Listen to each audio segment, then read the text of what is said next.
গত বছরের ছাত্র জনতার উত্তাল আন্দোলনের মুখে পতন হয় আওয়ামী লীগ সরকারের। এরপর গঠিত অন্তর্বর্তী সরকারে জায়গা করে নেন ছাত্র প্রতিনিধি হিসেবে নাহিদ ইসলাম, আসিফ মাহমুদ সজীব ভুইয়া ও মাহফুজ আলম। তবে মাসখানেক ধরে সরকার ও রাজনৈতিক দলের চিত্র কিছুটা বিপরীতমুখী।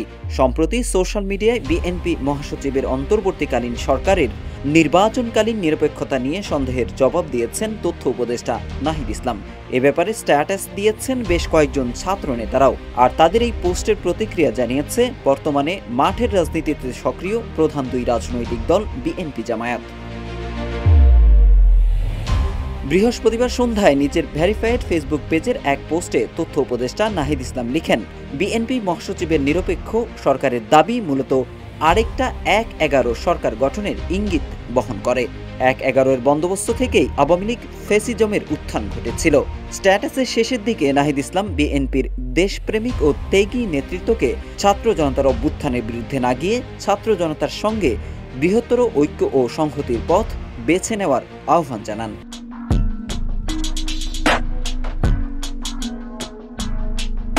একই প্রসঙ্গে ক্রীড়া উপদেষ্টা আসিফ মাহমুদ সজীব ভুইয়া বলেন, সরকারের থেকে রাজনৈতিক দলের সাথে কোনো প্রকার সংশ্লিষ্টতার বিরুদ্ধে তারাও।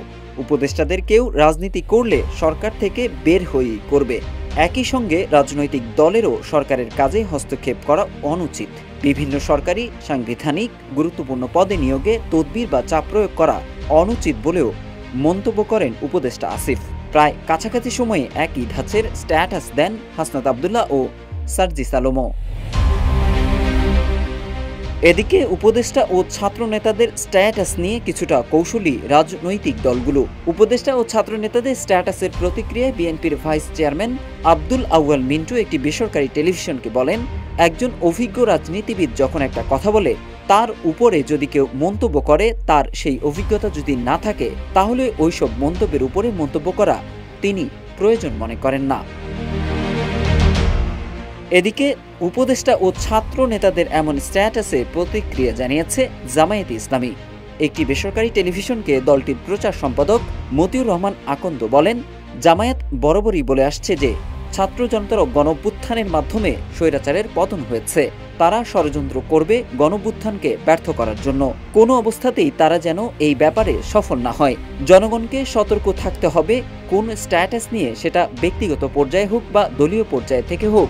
জামায়াত দলীয়ভাবে কোনো মন্তব্য করে না বলেও মন্তব্য করেন জামায়াতের এই শীর্ষ নেতা। তবে ক্রিয়া প্রতিক্রিয়া যাই থাকুক, এসবের মধ্য দিয়ে রাজনীতিতে কিছুটা উত্তাপ তৈরি হয়েছে তা এখন স্পষ্ট। Mohammad Saiful Islam, news desk, Ittefaq.